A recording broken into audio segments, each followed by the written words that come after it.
Haji Hadi sabotaj pemulihan ekonomi negara dengan agenda tebuk atap.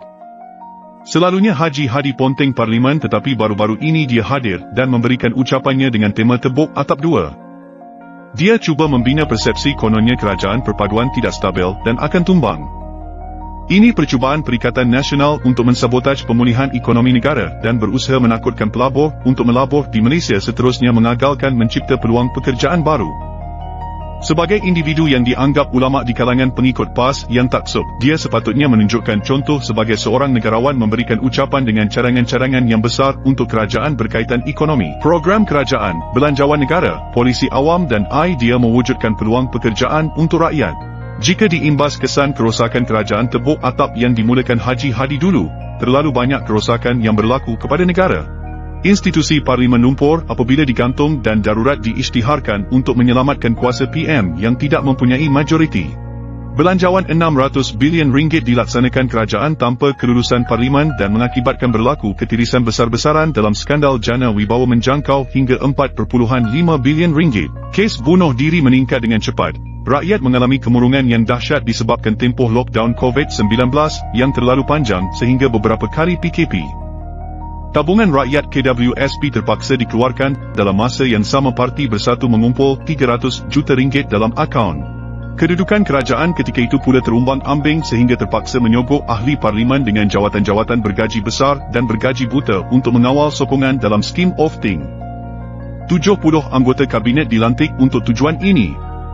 Kadar kematian COVID-19 pula antara tertinggi di dunia diukur untuk setiap 100,000 populasi.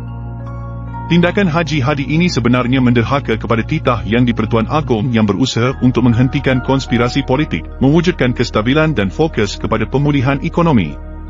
Adakah ini merupakan bugah atau derhaka kepada negara sebagaimana dijelaskan oleh Dr. Zaharuddin? Bukankah sekarang waktu untuk move on? Terimalah kekalahan dan move on. Sesiapa saja yang memegang tampuk pemerintahan, kalau kita jadi rakyat, sama ada namanya pembangkang ataupun tidak, kita kena kurangkan ekstremis kita. Sebab kalau kita teruskan hentakkan hentaman kita, itu namanya taberi. Kamu telah pun bari. Bilakah negara kita akan aman jika elemen khianat ini sering menjadi permainan ahli politik seperti Haji Hadi? Dr. Mazza juga menekankan perlu kita taat dan patuh kepada pemimpin yang sudah dipilih dalam perkara baik dan waktu pemilihan telah pun berakhir. Hari itu dah pemilihan dah habis. Kalau kita kawan ni bagi jatuh, kawan ni naik bagi jatuh, negara tak boleh baik. Sebab itu bila mai Perdana Menteri baru, mungkin ada orang setuju orang tak setuju, tapi dia dah jadi Perdana Menteri, tangan dah. Selagi dia tak buat benda mungkar, rokok je lah. Haji Hadi sebagai ahli politik senior sepatutnya menunjukkan kebijaksanaan.